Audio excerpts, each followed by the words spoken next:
नमस्कार दोस्तों, मैं आलोक चौबे आप सभी को बहुत बहुत स्वागत करता हूं ओम गुरुकुल एकेडमी के इस प्लेटफॉर्म में। दोस्तों आज हम लोग करंट अफेयर रिवीजन जितना भी आपको हमने अभी एक महीने में या जितना भी कराया है ऑप्शन के जरिए या फिर वैसे कराया है, सबका एक छोटा सा रिवीजन वीडियो है ये दोस्तों, जिससे आपका पूरा एनालिसिस 6 से 7 महीने में जितने भी अच्छे क्वेश्चन होते हैं वो हमने आपको ऑप्शन के जरिए कराए हों और जैसे भी कराए हों आपको यहाँ रिवीजन के तौर पर देखने मिलेगा। प्रत्येक क्वेश्चन में से या प्रत्येक ऑप्शन से जो भी बताएं वो आपके लिए मोस्ट इम्पॉर्टेंट फैक्ट होंगे दोस्तों। किसी भी तरह के इन्हें इग्नोर करने की कोशिश नहीं करना, नहीं तो आप अपना खुद का नुकसान एग्जाम हॉल में करा बैठेंगे दोस्तों। ठीक, आप नोट जरूर कर लेना, प्रत्येक ऑप्शन का प्रत्येक फैक्ट यहाँ पे आपके लिए ज़रूरी होगा दोस्तों।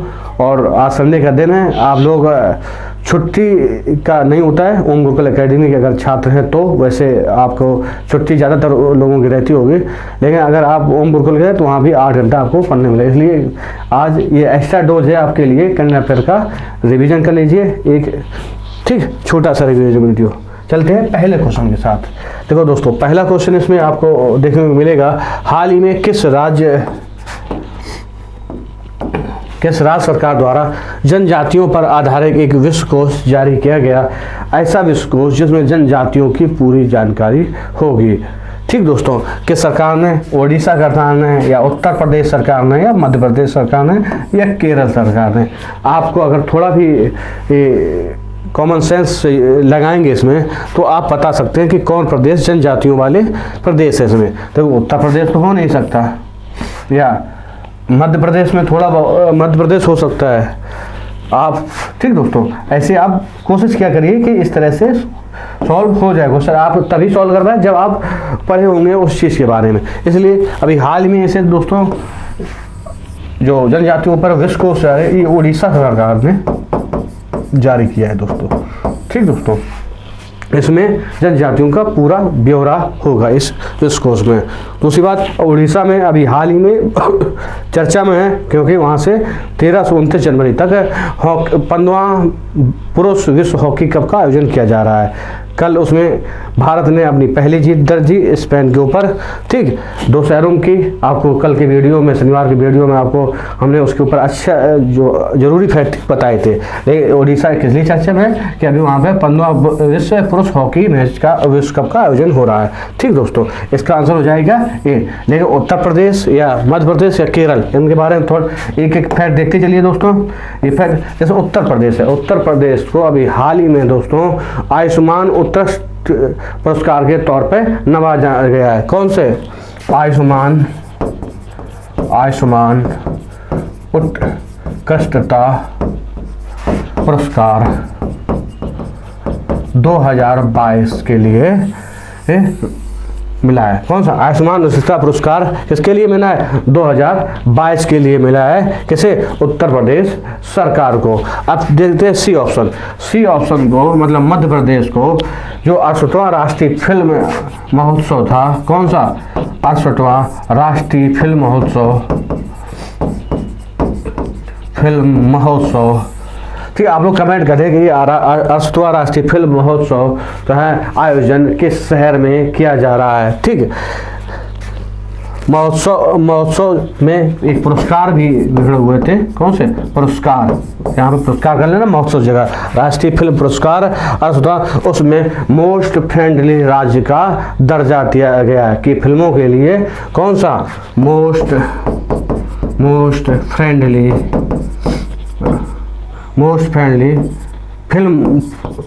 फिल्म मोस्ट फ्रेंडली राज्य का दर्जा किसे मिला? मध्य प्रदेश सरकार को।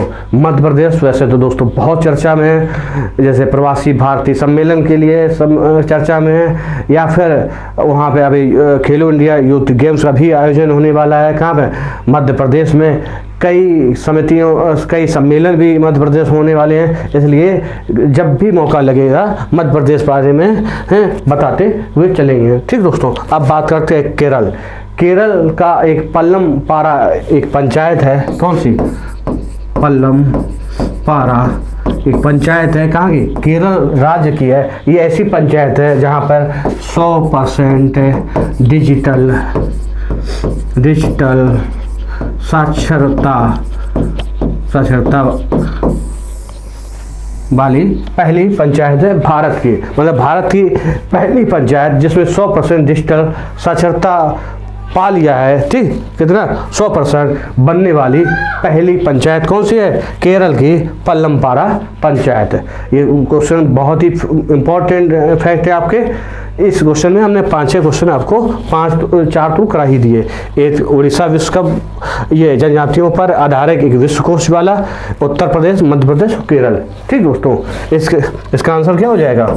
उड़ीसा। चलते हैं नेक्स्ट क्वेश्चन पे। हाल ही में प्रधानमंत्री नरेंद्र मोदी ने दुनिया के पहले सीएनजी टर्मिनल का उद्घाटन किया दोस्तों। अभी हाल ही में किया, कब किया? गुजरात में किया, तेलंगाना में किया, या राजस्थान में किया, या उत्तर प्रदेश में किया? आप कहेंगे उत्तर प्रदेश फिर आ गया, पिछले वीक था। चलिए इसमें कुछ अलग बताते हैं फैक्ट दोस्तों।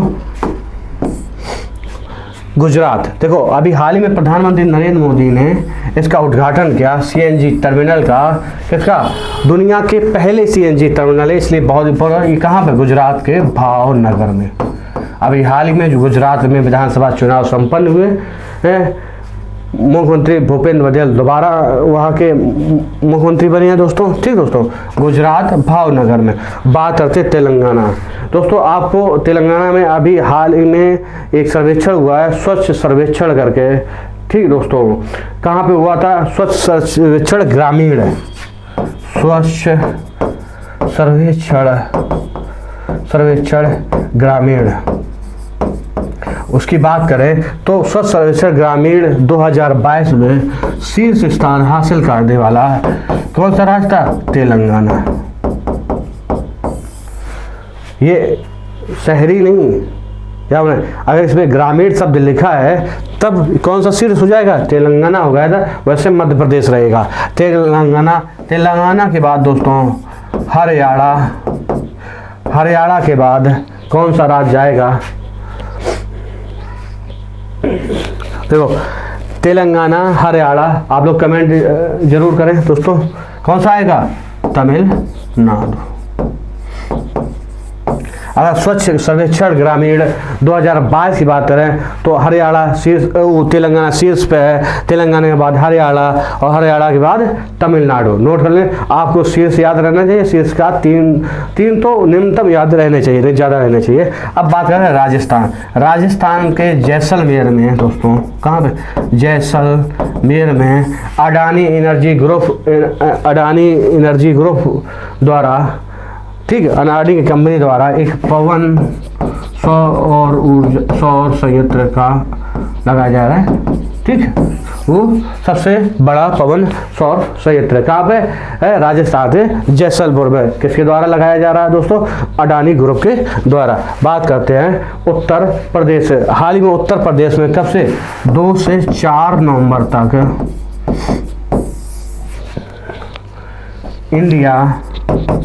इंडिया फूड एक्सपो का आयोजन किया गया। कब से कब तक किया गया उत्तर प्रदेश में?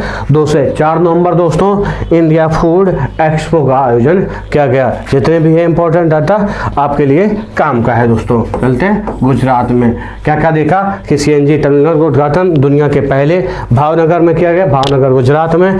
तेलंगाना स्वच्छ सर्वेक्षण ग्रामीण 2022 में शीर्ष स्थान पर है। दूसरे में हरियाणा, तीसरे में तमिलनाडु बना हुआ है। राजस्थान के जैसलपुर में पवन सौर संयंत्र का निर्माण चल रहा है और विश्व का सबसे बड़ा है। ठीक दोस्तों, उत्तर प्रदेश में 2 से 4 नवंबर इंडिया फूड एक्सपो का आयोजन किया गया था। अब चलते हैं नेक्स्ट क्वेश्चन पर दोस्तों। आज दोस्तों राष्ट्रीय वन जीव सप्ताह कब से कब मनाया जाता है दोस्तों? 2 से 8 अक्टूबर, 1 से 7 सितंबर, 16 से 22 जुलाई 2022, 4 से 9 जुलाई 2022 है दोस्तों। बहुत ही इम्पोर्टेंट ये क्वेश्चन है आपके लिए, नोट कर लेना। ज़्यादातर आपके किस पेपर में पूछा जाता है दोस्तों। देखो दोस्तों, आपसे पूछ लिया जाए राष्ट्रीय वन जीव सप्ताह कब से कब तक मनाया जाता है? ये मनाया जाए 2 से 8 अक्टूबर, ठीक, अब की बार वाला 2022 में मनाया गया। कौन सा क्रम सा बनाया, क्रम पूछा जा सकता है। या 2 से 8 अक्टूबर 2023 को किस क्रम का ये राष्ट्रीय वन जीव सप्ताह मनाया जाएगा।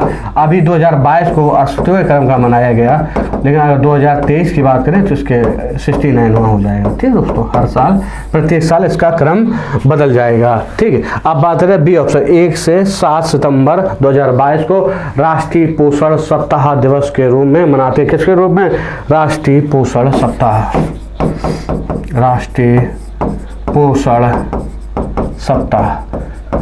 ऐसे क्वेश्चन है तो आपसे सर पूछ लिया जाएगा राष्ट्रीय पोषण सप्ताह कब मनाया गया। तो कब मनाया गया दोस्तों, 1 से 7 सितंबर 2022 है। इनमें से एक क्वेश्चन आपको कहीं ना कहीं रखा मिलेगा, जैसे 16 से 22 जुलाई 2022 को भूजल सप्ताह के तौर पर मनाया गया। अब ये पूछा जा सकता है कि भूजल सप्ताह किसके द्वारा मनाया गया, क्योंकि ये उत्तर प्रदेश सरकार से संबंध है, इसलिए इम्पोर्टेंट बन जाता है। किसे भूजल सप्ताह की बात करें तो ये मनाया जाता है 16 से 22 जुलाई, 16 से 22 जुलाई तक मनाया जाता है, और उत्तर प्रदेश सरकार द्वारा ये अब की बार मनाया गया। किसके द्वारा, भूजल सप्ताह 16 से 22 जुलाई, और किसके द्वारा, यूपी सरकार के द्वारा। अब बात करते हैं डी ऑप्शन, अगर आपसे पूछ लिया जाए डिजिटल साक्षरता सप्ताह कब मनाया जाता है, कौन सा, डिजिटल साक्षरता सप्ताह। अब बात करके डिजिटल की, तो अभी पिछले वीडियो में हमने आपको क्वेश्चन पढ़ाया था कि पहला राज्य जो बैंकिंग क्षेत्र में पूर्णतः डिजिटल हो गया है, कौन सा राज्य था, केरल था। केरल का त्रिशूर जिला 2021 में पूर्णतः बैंकिंग क्षेत्र में डिजिटल हो गया था। ये पूछा जा सकते हैं क्वेश्चन, क्योंकि डिजिटल साक्षरता सप्ताह बता रहे हैं, उससे रिलेटेड ये है। कब से कब तक मनाया जाता है, ये मनाया गया है 4 से 9 जुलाई 2022 तक। अब दोस्तों याद रखना क्या क्या बताया, 2 से 8 अक्टूबर को 68वां राष्ट्रीय वन्यजीव सप्ताह मनाया गया।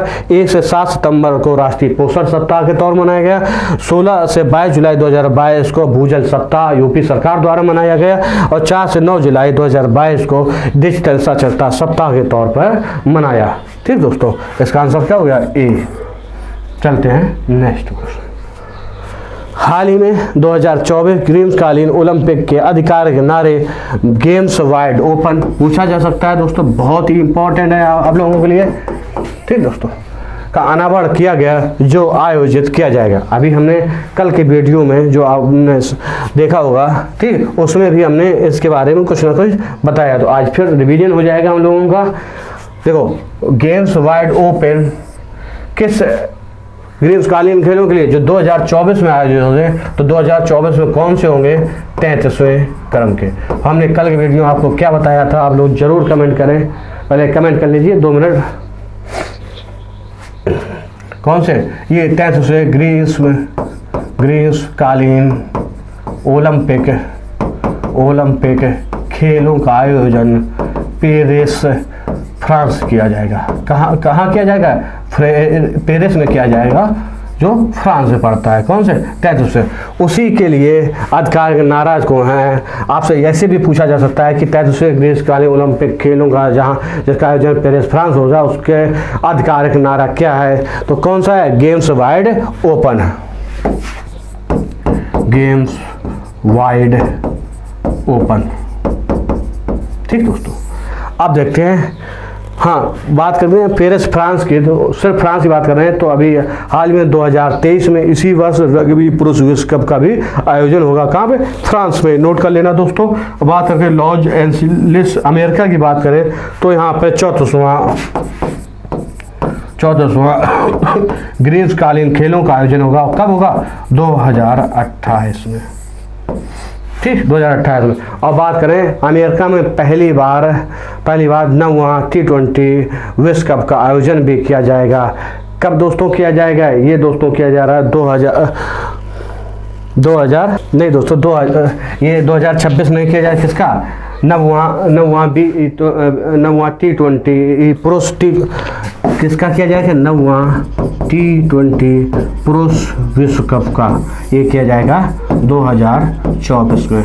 जो इसके बाद वाला 26 में किया जाएगा, क्योंकि T20 विश्व कप हर 2 साल के अंतराल पर होता है। जो इसके बाद किया जाएगा वो किया जाएगा भारत और श्रीलंका संयुक्त रूप से। लेकिन ये भी अकेले नहीं कर रहा है, ये भी वेस्ट इंडीज के साथ कर रहा है। क्रिकेट से लेकर कोई भी आयोजन पहली बार अमेरिका में किया जा रहा है, क्योंकि अमेरिका ज़्यादातर क्रिकेट की तरफ कम ध्यान रखता है दोस्तों। कौन सा? नवा T20 पुरुष विश्व कप कब 2024 में किसके साथ कर रहा है? वेस्ट इंडीज के साथ संयुक्त रूप से। अब बात करते हैं ब्रिस्बेन ऑस्ट्रेलिया। ब्रिस्बेन ऑस्ट्रेलिया में 35वां ग्रीष्मकालीन ओलंपिक खेलों का आयोजन होगा। कौन से? 35वां कब होंगे दोस्तों? ये होंगे 2032 को। अब विक्टोरिया ऑस्ट्रेलिया में दोस्तों 23वां राष्ट्रमंडल खेलों का आयोजन होगा। कौन से? 23वां राष्ट्रमंडल खेलों का आयोजन होगा। ठीक, आप लोग बता सकते हैं कि 22वां राष्ट्रमंडल खेल जो कि बर्मिंघम यूके में आयोजित किए गए थे, भारत को कितने पदक मिले थे? ठीक दोस्तों, कमेंट बॉक्स पर, और उनका स्थान कौन सा था? ठीक, कौन सा? विक्टोरिया ऑस्ट्रेलिया में 23वां किया जाए राष्ट्रमंडल खेलों का आयोजन, और कब किया जाएगा? ये किया जाएगा 2026 में। कब? 2026 में। ठीक, 22वां कहाँ हुआ था? बर्मिंघम यूके में। इसका आंसर क्या हो गया? Paris, France. ठीक, तो बहुत ही इंपॉर्टेंट क्वेश्चन है खेलों के हिसाब से।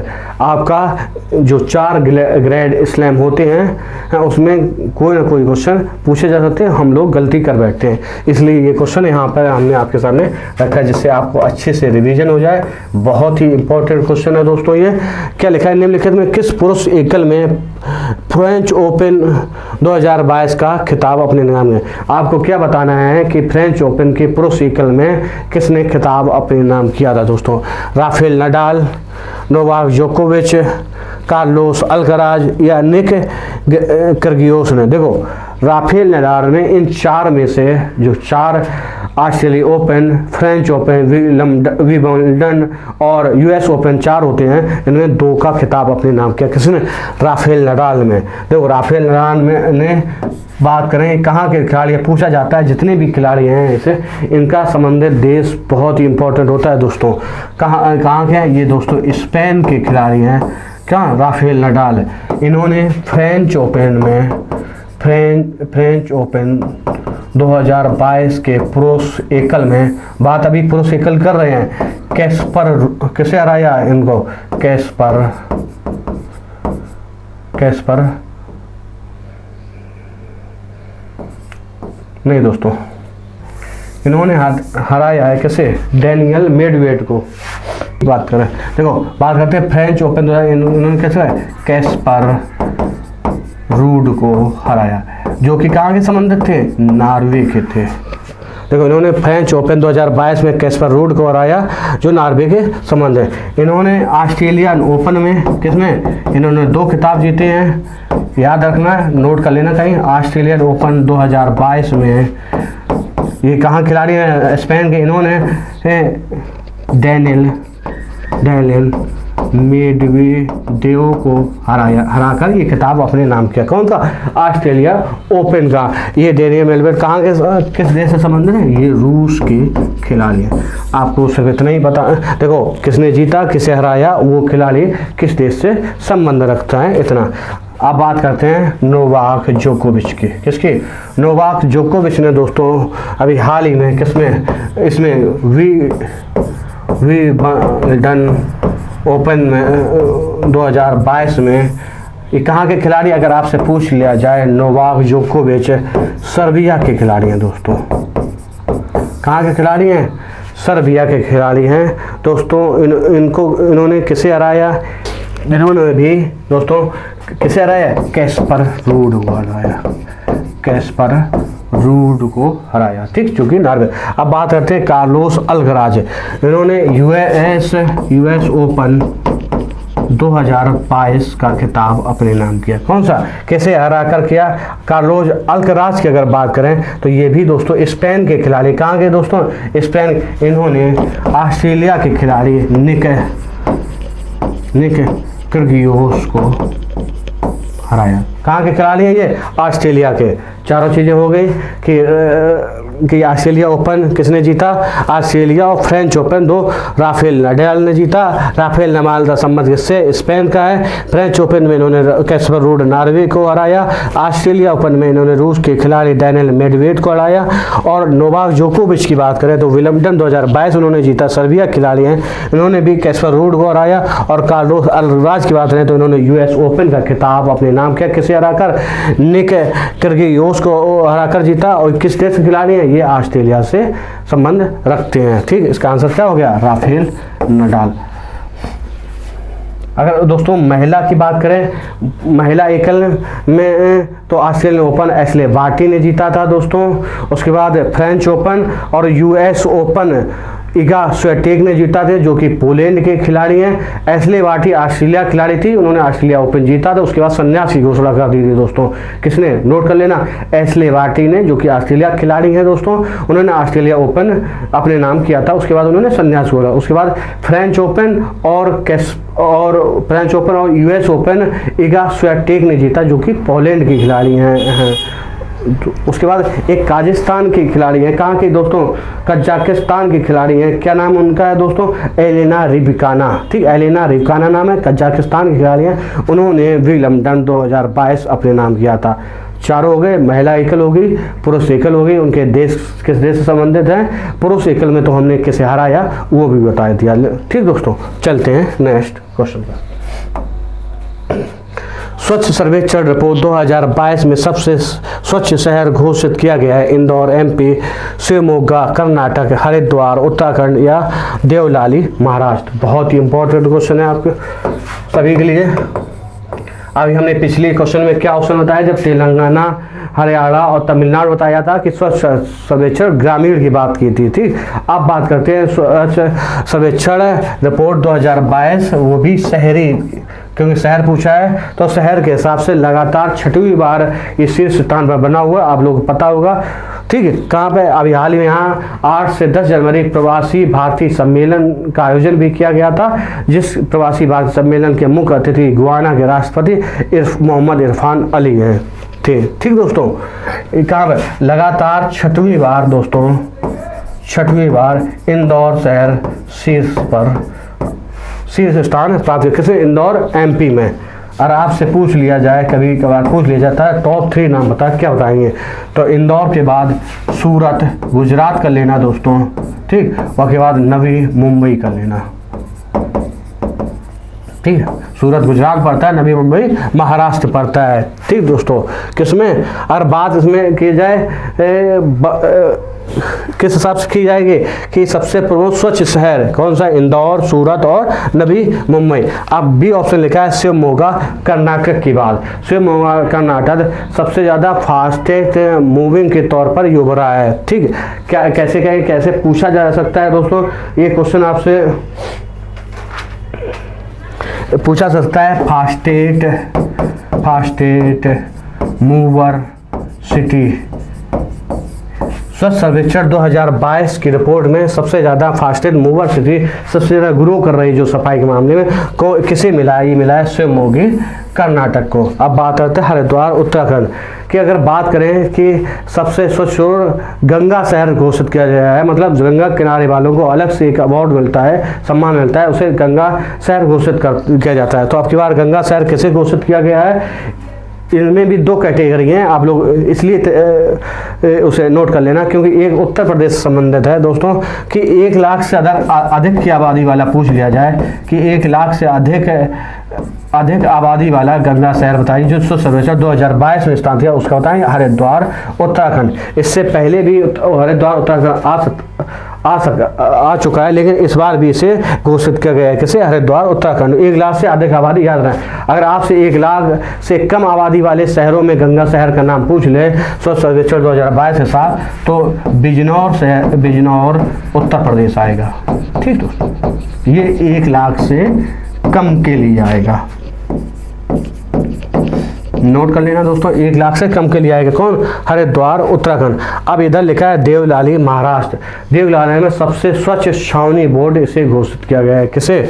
देवलाली महाराष्ट्र। ठीक दोस्तों, इसका आंसर क्या हो गया? इंदौर। जितने भी फैक्ट बताए सभी आपके किसी न पेपर में पूछे जा रहे हैं जब से रिपोर्ट आई है दोस्तों, ठीक है।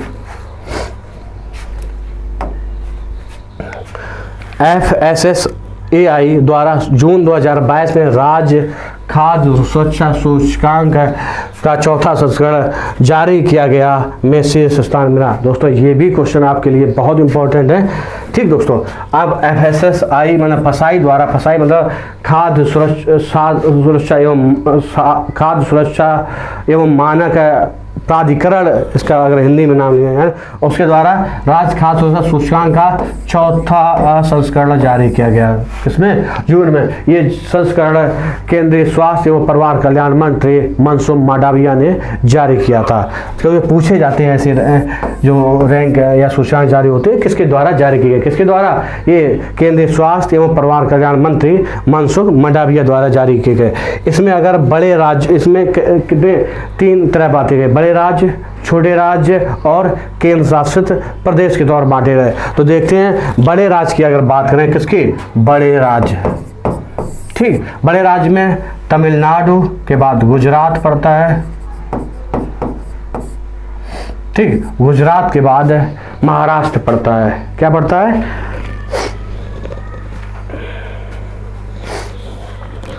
गुजरात के बाद महाराष्ट्र पड़ता है। अगर इसमें शीर्ष वाले स्थान, अगर न्यूनतम पूछ लिया जाए, ये तो शीर्ष वाले 3 बता दिए दोस्तों। अगर निम्न स्थान वाला आंध्र प्रदेश, ये राज्य खाद्य सुरक्षा में आंध्र प्रदेश बड़े राज्यों में न्यूनतम स्थान पर है। बड़े राज्यों में शीर्ष कौन है? तमिलनाडु, गुजरात और महाराष्ट्र टॉप 3 है। और लास्ट वाला पूछ लिया जाए तो आंध्र प्रदेश। अगर छोटे राज्यों में पूछ लिया जाए शीर्ष पे, तो गोवा आता है। किसमें? छोटे राज्यों में। गोवा के बाद अगर आप चाहें तो मणिपुर लिख लीजिए। अगर आप सबसे छोटा राज्य, सबसे न्यूनतम इसमें पूछ लिए, किसमें? गोवा के बाद में, तो कौन आता है दोस्तों? गोवा के बाद में सबसे छोटा राज्य अरुणाचल प्रदेश। कौन आएगा दोस्तों? अरुणाचल प्रदेश। बात करते हैं केंद्र शासित प्रदेश में। केंद्र शासित प्रदेश में केंद्र शासित प्रदेश जम्मू एंड कश्मीर शीर्ष पे है दोस्तों इसमें रैंक में। अगर न्यूनतम पूछ लिया जाए दोस्तों तो लक्षद्वीप, ठीक है दोस्तों। अब डी ऑप्शन उड़ीसा की बात करते हैं कि खाद्य सुरक्षा का जो अधिनियम बना था 2013 में, उनके क्रियान्वयन का एक रैंकिंग जारी की गई थी 2021 में। उसके हिसाब से उड़ीसा शीर्ष पे है। उड़ीसा के बाद यूपी दूसरे नंबर था, ठीक दोस्तों। इसका आंसर क्या हो गया? ए, तमिलनाडु। चलते हैं नेक्स्ट क्वेश्चन। वर्ष 2020 का दादा साहेब फाल्के पुरस्कार किसे प्रदान किया गया? आशा पारेख को, या सरगम कौशल को, या सोनाक्षी सिन्हा को, या रमेश अरोड़ा को? देखो दादा साहेब फाल्के पुरस्कार फिल्मों में अच्छे योगदान के लिए दिया जाता है। तो अब की बात 2020 के लिए आशा पारेख को दिया गया दोस्तों। इनके फिल्म क्षेत्र में अच्छे योगदान के लिए इनको आशा पारेख, ये किसके लिए दिया गया? 2020 के लिए दिया गया। अगर आपसे 2019 और 2018 आपका कमेंट देखिए किसे मिला है, ठीक है। ये 52वां संस्करण है किसका? दादा साहेब फाल्के पुरस्कार से। आपसे पूछ लिया किसके लिए दिया? 2020 वर्ष के लिए। कौन सा संस्करण? 52। और किसे दिया गया? आशा पारेख को, ठीक। अब बात करते हैं बी ऑप्शन सरगम कौशल को। अभी हाल ही में अमेरिका में आयोजित प्रतियोगिता में इन्हें मिस वर्ल्ड 2022 का खिताब दिया गया। किसे? सरगम कौशल को। सोनाक्षी सिन्हा को पेटा इंडिया द्वारा जो उनका 2022 का ईयर ऑफ द पुरस्कार है, किसे नवाजा गया? सोनाक्षी सिन्हा को। किसके द्वारा नवाजा गया? पेटा इंडिया के द्वारा इनको नवाजा गया दोस्तों, ठीक है। कौन सा? जो इनका वार्षिक पुरस्कार होता है, person of the year, PETA India. अब बात करें रमेश अरोड़ा द्वारा, इनको अकादमिक उत्कृष्टता के लिए पुरस्कार दिया गया। किसके द्वारा दिया गया? उपराष्ट्रपति जगदीप धनखड़ द्वारा डॉक्टर राजेंद्र प्रसाद अवार्ड के नवाजा। वो तो पहला पुरस्कार इन्हें मिला है, क्योंकि अभी हाल ही में स्टार्ट किया गया। कौन सा? Doctor Rajendra Prasad award 2022। पहले पुरस्कार किसे? अकादमिक पुरस्कार के किसे दिया गया? किसके द्वारा दिया गया? उपराष्ट्रपति जगदीप धनखड़ द्वारा। किसे दिया गया? रमेश अरोड़ा को। इसका आंसर क्या हो जाएगा? दादा साहेब फाल्के पुरस्कार आशा पारेख जी। हाल ही में BBC sports personality of the year 2022 award से किसे सम्मानित किया गया? बेथ मेड या सैम करन या PV संधू या सानिया मिर्जा? देखो बहुत ही मोस्ट इम्पॉर्टेंट है आपकी बात है। जो BBC sports person of the year 2022 है, इसे इंग्लैंड के फुटबॉलर हैं, ठीक, इंग्लैंड के फुटबॉलर को दिया गया, फुटबॉलर, उनका नाम क्या है? बेथ मेड, ठीक, इनको दिया गया। अब बी ऑप्शन सैम करन, आप लोग सभी इनके नाम से अच्छे होंगे क्योंकि IPL के जो अभी होने वाला है 2023 में, इसके लिए अभी हाल ही में इनको खरीदा गया है किसी द्वारा? पंजाब किंग्स के द्वारा। अब तक के इतिहास में, जो IPL के इतिहास में सबसे ज़्यादा रुपए इनके ऊपर खर्च किए गए। कितने किए गए? 18.5 करोड़ रुपए बोली लगाकर इनको किंग्स 11 ने अपनी टीम में शामिल किया। पूछा जाता है कितनी बोली लगी? 18.5 करोड़। किसके द्वारा लगाई गई? पंजाब किंग्स के द्वारा लगाई गई है। और पूछा जाता है सैम करन किससे संबंधित है? क्रिकेट के खिलाड़ी हैं। और किस देश संबंधित है? इंग्लैंड के ये ऑलराउंडर, ये बॉलिंग भी और बल्लेबाजी दोनों कर लेते हैं। बात करते हैं सी PV सिंधु, जो अभी हाल में खिलाड़ियों के कमाई को लेकर एक फोर्स की जो सूची जारी होती है, उस सूची में इकलौती ऐसी भारतीय खिलाड़ी हैं जिनको टॉप 25 में स्थान मिला है। किसमें? 25 में। ऐसी इनको कौन सा क्रम नंबर मिला है? ये 12वां इनको हासिल हुआ कि फोर्स सूची में ये 12वें स्थान पर भारतीय खिलाड़ी हैं जो कमाई के नंबर कौन पे है? 12वें, ठीक। पहले टॉप पे पहले नाम नहीं याद आ रहा है, चलो फिर कभी बताएंगे, ठीक है। दूसरे तो नाम याद आ रहा है, सेरेना विलियम्स है, पहले का तो नाम नहीं आ रहा, ठीक। बात करते हैं सानिया मिर्जा। सानिया मिर्जा की बात करें तो अभी हाल में एक तो टेनिस खिलाड़ी थी, उन्होंने संन्यास की। अगले साल जो दुबई में एक WTA 1000 वाला जो टूर्नामेंट आयोजन हो, उसके बाद वुमेन्स टेनिस आयोजन हो, उसके बाद ही संन्यास घोषणा कर दी। लेकिन एक और सानिया मिर्जा अभी हाल ही में चर्चित हो, वो भी यूपी की मिर्जापुर की, जो लोग फाइटर विमान उड़ाने वाली पहली मुस्लिम महिला बनी। कहाँ की? उत्तर प्रदेश के मिर्जापुर की पहली फाइटर प्लान उड़ाने वाली मुस्लिम लेडीज बनी। कौन? सानिया मिर्जा। इसलिए 2 सानिया मिर्जा इस समय चर्चित में है। जिस हिसाब से जैसा क्वेश्चन पूछा जाए आंसर लगा देना है। Beth made. चलते हैं नेक्स्ट क्वेश्चन में दोस्तों। दिसंबर 2022 में रेलवे बोर्ड के चेयरमैन CEO के रूप में किसे नियुक्त किया गया? अभी हाल ही में किया गया। किसे दिया? अनिल कुमार लोहाटी को या संतोष कुमार यादव को या केवी, यहाँ केवी होगा दोस्तों, केवी साजी को या ऋतुराज अवस्थी को? दोस्तों अभी हाल ही में अनिल कुमार लोहाटी को रेलवे बोर्ड का CEO या चेयरमैन नियुक्त किया गया। अब बात करते हैं संतोष कुमार यादव को। इनको राष्ट्रीय राजमार्ग प्राधिकरण का अध्यक्ष नियुक्त करते हैं। जो ये राजमार्ग नहीं निकले, इनका NHAI का अध्यक्ष, ठीक। बहुत ही इम्पोर्टेंट ये नियुक्तियां हैं। केवी साजी को नाबार्ड का अध्यक्ष नियुक्त किया गया। नाबार्ड का आप लोग फुल फॉर्म कमेंट करें, किसका? नाबार्ड का अध्यक्ष ने नियुक्त। बात करते हैं ऋतुराज अवस्थी की। इनको 22वें विधि आयोग का, कौन से? 22वें विधि आयोग का अध्यक्ष, विधि आयोग का अध्यक्ष नियुक्त किया गया। किसे? ऋतुराज अवस्थी को। इसका आंसर क्या हो जाएगा? ए ऑप्शन दोस्तों। आज का दोस्तों आखिरी क्वेश्चन है ये दोस्तों। उत्तर प्रदेश सरकार द्वारा किस वर्ष तक मथुरा और वृंदावन को शून्य कार्बन उत्सर्जन पर्यटन स्थल बनाने के लक्ष्य रखा गया? 2041 तक, 2030 तक, 2047 तक या 2050 तक? तो आपसे क्वेश्चन कई और तरीके से पूछा जाता है। आपको याद रखना है कि शुद्ध शून्य उत्सर्जन कार्बन तक यूपी के 2 शहर हैं, मथुरा और वृंदावन है। किसके द्वारा लक्ष्य रखा गया? उत्तर प्रदेश सरकार द्वारा लक्ष्य। कब तक? 2041 तक, ठीक। अब आता है 2030 तक दोस्तों पूर्ण मलेरिया जो है, मलेरिया बीमारी को पूर्ण उन्मूलन का लक्ष्य रखा गया, ठीक। कब तक? 2030 तक। बात करते हैं 2047 तक, तो भारत तो स्वतंत्र ऊर्जा के रूप में उभरने के लिए कि स्वतंत्र ऊर्जा का वाला भारत देश बन जाएगा। कब तक रखा गया लक्ष्य? 2047 तक, मतलब स्वतंत्र ऊर्जा के रूप में, ठीक। बात करते हैं 2050 तक भारत ने अपना लक्ष्य रखता है कि वो नेट कार्बन का अपना लक्ष्य प्राप्त कर लेगा। कब तक है? कर लेगा 2025 तक। एक और है, ये मुंबई शहर ने, किसने? मुंबई शहर ने 2085 शून्य कार्बन उत्सर्जन का लक्ष्य रखा है। कब तक? 2025 तक दोस्तों। कुछ और भी लक्ष्य हैं, आपको यहीं बता दे रहे हैं दोस्तों हम। देखो दोस्तों, अभी लक्ष्य वाला क्वेश्चन बताएगा कि वृंदावन में और मथुरा में 2041 तक शुद्ध कार्बन उत्सर्जन शून्य का पहुंचाएगा। ठीक है, कुछ लक्ष्य है तो मैंने देख लीजिए। देखिए, जैसे ब्रॉड रोड रेलवे की बात करें, किसकी? रेलवे की। इसे कब तक लक्ष्य रखा गया? 100% विद्युतीकरण करने की, ये रखा गया 2023 तक। ठीक, दिल्ली मुंबई एक्सप्रेस वे को पूरा करने का लक्ष्य, जिससे दोनों शहरों की दूरियां हैं जो बहुत कम आ जाए। तो कब तक लक्ष्य है इसे पूरा करने का? इस पर 2023 तक दोस्तों है। और बात करते हैं पूर्वोत्तर के सभी राज्यों को, राजधानियों को रेलवे नेटवर्क से जोड़ना दोस्तों, इसका भी लक्ष्य 2023 तक रखा गया। कब तक? 2023 तक रखा गया है। अगर काला बाजार को पूरी तरह समाप्त करने का लक्ष्य है दोस्तों, ये भी जो बीमारी है 2023 तक रखा गया है। उर्वरक क्षेत्र में आत्मनिर्भर बनाने का लक्ष्य है दोस्तों, ये भी कब तक? 2023 तक।